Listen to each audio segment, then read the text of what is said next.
We open back with V, Thad, and Lizzie all hanging out near the front door to the doorman's residence. V hisses at a pair of worker drones walking by, scaring them into walking the other way, as Thad gives her a cautious thumbs up. Lizzie continues to text on her phone, as Thad takes a peek over at her, trying to see what's on her phone screen. Who are you texting so much? Don't worry about it. Lizzie says, sending another message and putting her phone away as V walks over. What is taking them so long? Hey, relax, V. I'm sure Uzi's fine. They need to hurry up. If you're worried about the solver coming after us, I can grab Uzi's gun and— Don't go near that thing. You too. As if I would go anywhere near that place after what happened. Thad nods, but gets an idea. Hey, whatever happened to the other J and N? All three of them stop. A realization crosses their minds. They kind of just let them go. Getting a determined look on her face, V points at Thad. Take Uzi's— Way ahead of ya, Thad says, revealing the railgun from behind him. V realizes he must have taken it out with him when no one was looking, and that makes her grin evilly. We'll find them. As Thad and Lizzie both walk off, Lizzie fist bumps V as Thad waves goodbye. Watching them go, V waits before looking back at the doorman's residence. Taking a deep breath, she gets ready to knock on the metal door when it suddenly slides back, revealing a fully functioning, patchwork-looking Nori glaring back at her. Oh. V says awkwardly, putting away her claws as she tries to come up with something to say. Are Uzi and still— I remember what you did, Nori says, glaring at V. V rolls her eyes and puts her hands on her hips. I'm not apologizing or anything. You stabbed me in the back. V smiles fondly. Oh yeah, you screamed for a while. Get out of my house. Nori yells again, using her power to pull a pickaxe out of seemingly nowhere. I'm not in your house. V points out, turning away. I just want to know if In and Uzi are done yet. Stay away from my daughter. Nori says, pointing at V's head. I mean it. It's bad enough the stupid one comes around all the time. V frowns. He's not stupid, and he cares about Uzi a lot. Give him a chance. Would you let something that killed you date your daughter? Nori challenges. V is about to argue, but stops and gives a little before turning away. That's what I thought. Nori says, closing the door in V's face. The disassembly drone gets mad and looks back at the door, almost knocking on it again, before stopping once, like a little kid, and looking around to make sure no one's staring at her. Thankfully, there's hardly anyone around. And as V is looking, she spots the vent system not far above her head. We get a shot of V smiling, again, evilly, before giving it a little. Back inside Uzi's room, we see N pushing his way back through the dreamscape that is the school locker area, once again in his doggo form. He moves past phantom images of Final Girl, the guy who always catches on fire, the cheerleader that dies in the camp episode, and even Lizzie and Thad, as N soon finds Uzi, the real Uzi, trying to get some things out of her imaginary locker. So, what are we looking for exactly? Whatever's making the solver powers flare up. Just look for something yellow. Got it! Might be difficult as I'm colorblind. You want me to stay with— I'm fine, N. Just let me know if you find it. With that, N and Uzi both go separate directions, though we can see N is constantly looking back at her as he walks away. As soon as she rounds the corner, N spins around and starts trotting after her.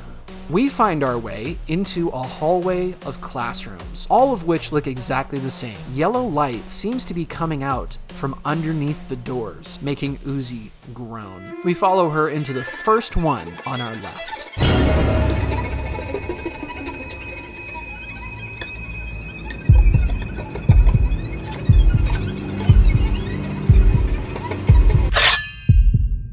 We see what might as well be a large tumor connected by veins to the walls and ceiling. Yellow light pours out of it with every disgusting heartbeat. As we can see, it resembles the shape of the solver. What's your deal lately? What are you talking about, Uzi? We see ripples of yellow light flow through its disgusting disgusting, smooth skin as Uzi points and threatens it. I'm talking about earlier. What was up with that? That, you shouldn't worry about it. So not in the mood for this, Sin. Or whatever you're calling yourself now. Uzi says, using the solver powers to pull an imagined railgun out of her backpack. Last chance, before I blast you away again. Like whatever you ate me, you monster. Uzi stops, lowering the railgun just as she hears something nearby. Looking over at the teacher's desk, Uzi spots a radio that appears to be tuning itself to different frequencies. It starts to sputter as a broken message, one which sounds all too familiar to us, the audience, breaks into the air. Anyone listen? Find you, Lise. The voice says, as Uzi starts to piece together what's happening. As she does, the tumor behind her starts to grow and wraps around, blocking her access to the door as the light from the classrooms. The tumor starts to morph into Sin, if she was made entirely out of the disgusting tumor flesh, complete with nasty tendrils and claws. Uzi spins around and fires her railgun, blowing the remnants of Sin and the tumor away in a brilliant jet of green light. We see the lights continue to flicker as the tumor has been eliminated. Uzi replaces the overloaded power core on her green gun before looking around. The radio has gone silent, and the smoke that's filled the rest of the classroom slowly begins to clear. Nice. Why are you here? Uzi yells, pointing at her. So Sin really isn't gone yet? V asks, ignoring her. Uzi stares back, and we see the framing of the scene mirror their interaction they had during the camp episode. Why didn't you tell us? We could have helped you. Bite me, I can handle it! Uzi says back, slinging her gun over her shoulder and starting to walk back to the door. V suddenly drops down in front of her, giving her a look. Ainz really worried about you. Uzi tries to brush past her, but V follows her right up to the door. The more you shut him out, the more worried he's going to get. I know that. Uzi says, trying to sound confident. She stops as she feels a hand on her shoulder. Just tell him everything. He's not going to abandon you. Uzi! I found it! And says, grabbing her hand in his dog mouth before pulling her away. Stop pulling me around! Looking back at V for support, we see that V is just gone. And leads her down the hall towards a room that's also glowing with yellow light. A room which looks surprisingly familiar. Look! It's right here! And barks. Uzi pulls her hand free from his mouth. It's the infirmary, and rather than seeing herself, we see what looks like Maid Sin, wearing Uzi's head bandages and holding an ice pack in exactly the same spot she once did. In other words, okay, stop copying me. I'm serious, stop copying me! Uzi rolls her eyes and pulls the railgun back around and up. N starts to growl in his little puppy, chubby form, whatever you'd call this, as the little yellow murder machine slowly turns to look at them, flashing an image of puppy dogs across her display, just like she did back in the day to N. Really gonna make me shoot you again, Sin? Uzi asks, as the green laser sight rests right between Sin's eyes. The image of Sin glitches out slightly, revealing more tendrils in the same tumor-like fleshy appearance that Sin's hand tendrils take. Rather than speaking, we see one of Sin's eyes take the solver appearance as Uzi's tail starts to turn yellow. We watch it knock Uzi's aim off as the railgun goes off several times. The school environment starts to break down. Literally, walls collapsing, ceilings falling in, lights going out, everything swirling together as Sin gets up and drops the ice pack, stumbling her way towards N and Uzi. You can't get rid of me, Uzi. Sin chuckles, her body dissolving like a soap tablet in hot water right before their eyes. As it does, Uzi's eyes start to turn yellow. I'll always be watching you. Always. Sin's voice echoes as the memory finally goes black. And calling Uzi's name as we see Uzi peer into the yellow solver symbol of her eyes. It fills our screen as she hears the same broadcast and finally puts two and two together.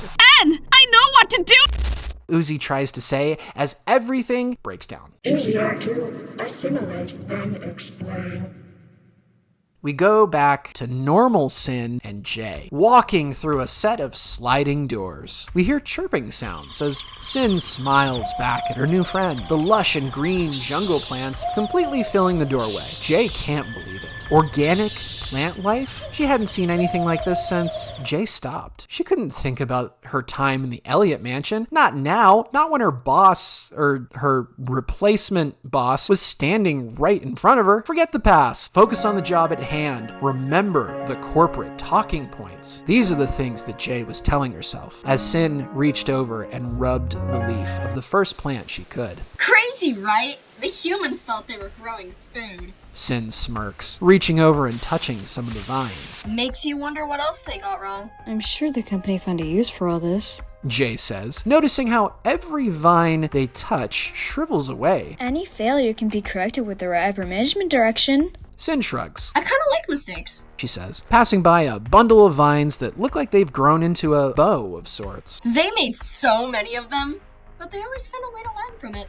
I find it very interesting. They pass by a human skeleton with vines growing in and through it, one having grown out from between its teeth. Jay watches as Sin casually reaches towards it, flicking the vines and giggling as they retract. Jay doesn't see what's so humorous about it. Then again, Jay never really understood Sin's sense of humor. It seemed like effort that would be better spent on achieving human eradication. But then again, she never was one to call the shots. As the duo continue their exploration further into the man-made jungle, Jay notices something peeking out from within the vines nearby. It's only there for a split second, quickly disappearing from view. Jay gasps, spinning around and pushing Sin out of the way as the light goes off, stunning her in place. As Jay's body leans over and hits the ground with a thud, a jungle camo sentinel leaps out from the bushes and right onto her back, its claws tapping the space between her hair. As Sin quickly gets up. Oh,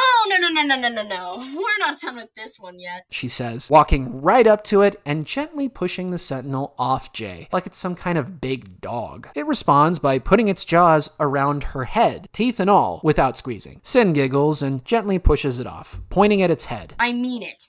Now go tell Armstrong I'm fine. As it goes away, we hear a rising chirping chorus of other sentinels as more blue eyes start to rise from the jungle around them. Sin groans and pulls something out from within her lab coat. As soon as she turns it on and points it around, all the blue eyes go away and the sound cuts off. Nodding to herself, Sin looks back at the frozen Jay and moves over to her, using what we can see is a reboot gun, similar to a device that's used to check and see if Christmas lights are working or not. We watch as Sin opens a panel on the back of Jay's head, underneath her hair. She uses the device to do something, though we can't really see what. Once she's done, Jay suddenly boots back on, gasping and snapping up, weapons at the ready as her display resets. Wait, don't! As they struggle, something large suddenly peers its way through the jungle biome.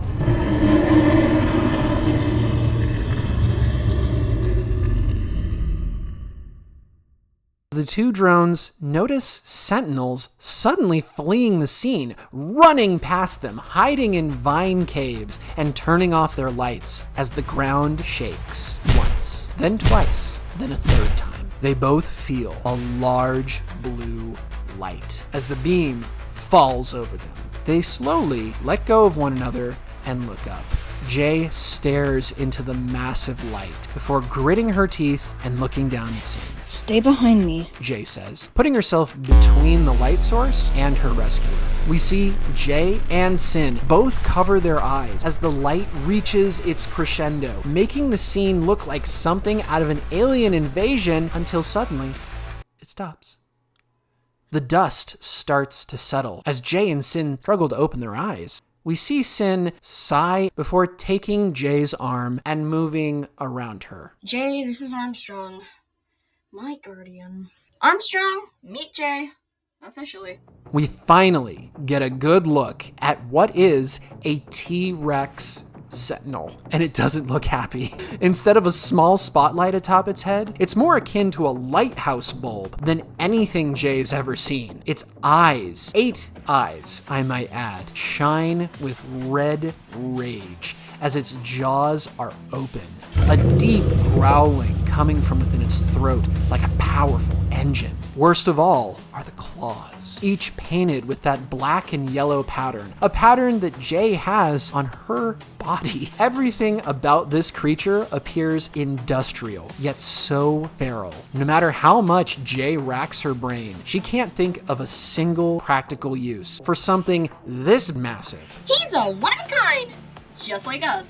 Sin chirps, taking a step towards the massive creature. With a sharp growl, Sin stops, clearly taken aback. After a second or two, Jay watches her rescuer put her hands on her hips and lead towards the towering mechanical tyrant. What's gotten into you, Armstrong? Just be nice. Jay's our guest. Jay gasps as the large creature stomps right up to them, casting its dangerous blue light down over them both as it glares at her companion. A deep, mechanical voice booms through the jungle as the monster speaks.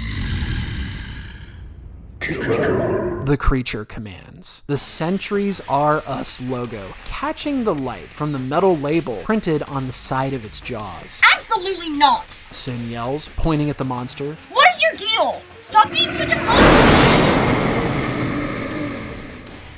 The beast opens its jaws and roars, crumpling Sin to her knees as the force blows her hat off her head. Sin huddles against the ground, shaking as the beast stomps once more, making every vine and tree shake. It's too much. The noise, the fear, it makes Jay want to turn and run. Looking at the machine gun that's just come out of her hand, Jay seriously considers it. I mean, what is she possibly going to do against a sentinel that large? A regular one is dangerous enough. A pack of them is even worse, but this? She'll die for sure. And for what? Some copy of Sin that she barely knows? Someone who's almost unrecognizable compared to the monster she used to follow. It's then that something shifts within Jay. Something she can't explain. Looking at Sin, helpless and alone before this terrifying beast, it makes her feel something. Images of her declaration to V during their final battle flash before her. Did she really never need any of them? As she sees Sin there on the ground, completely helpless and absolutely alone, before a monster the likes of which she's never even seen before, something happens. Instead of seeing Sin there, Jay sees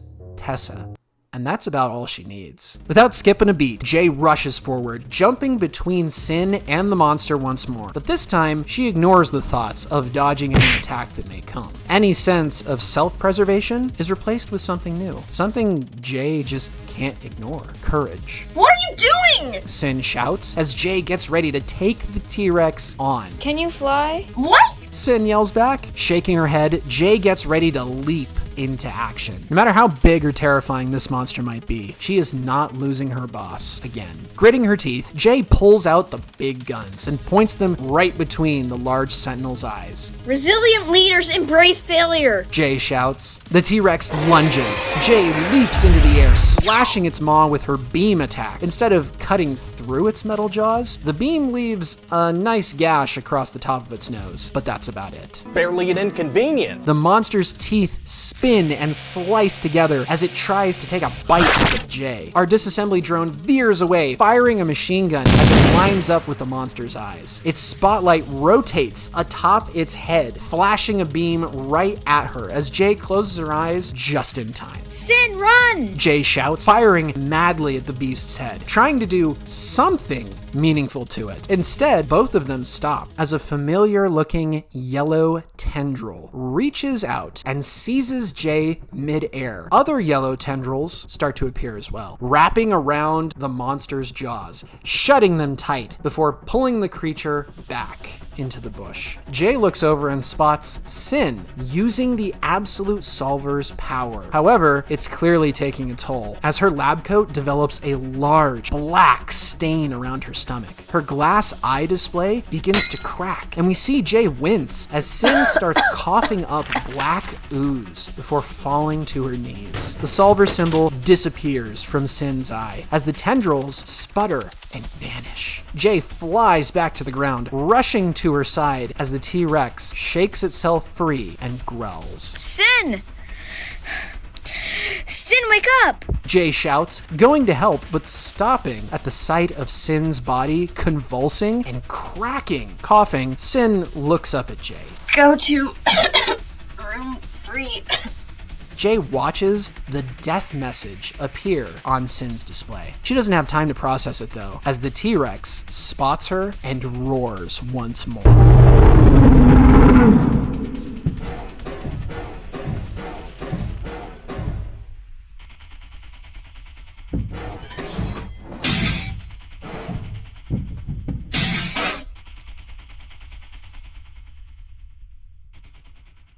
Each legendary footstep shakes the ground as it stomps away, leaving Jay alone and shaking all over. Before she can have any time to think, the wall behind her opens and out walks Sin.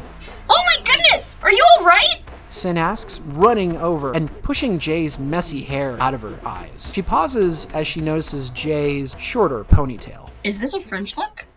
Well, that was certainly unexpected. Those terrible murder drones really seem to have their hands full. Not to worry, though. I'm sure everything will be just fine. Before you click off the video, remember to subscribe and check out all of us artists and voice actors. Like me, CamerManYT. There's also Elvenova as the artist and voice actor for Uzi. Pretty Pawzz as Jay and Jas. Sky Rum Productions as Sane. And other Sane. Novamity as V and Lizzie. Sorry if I pronounced your name wrong. We'd also like to thank the Ghoul Productions for voicing Thad and ChimpWithaHandGrenade for voicing Armstrong. Let's see, who's that? Holy crap, we got Sunnyside and Cynista? Ditto, play the clip. I can't believe you've done this. Subscribe to them now! And don't you dare slam my door on the way out.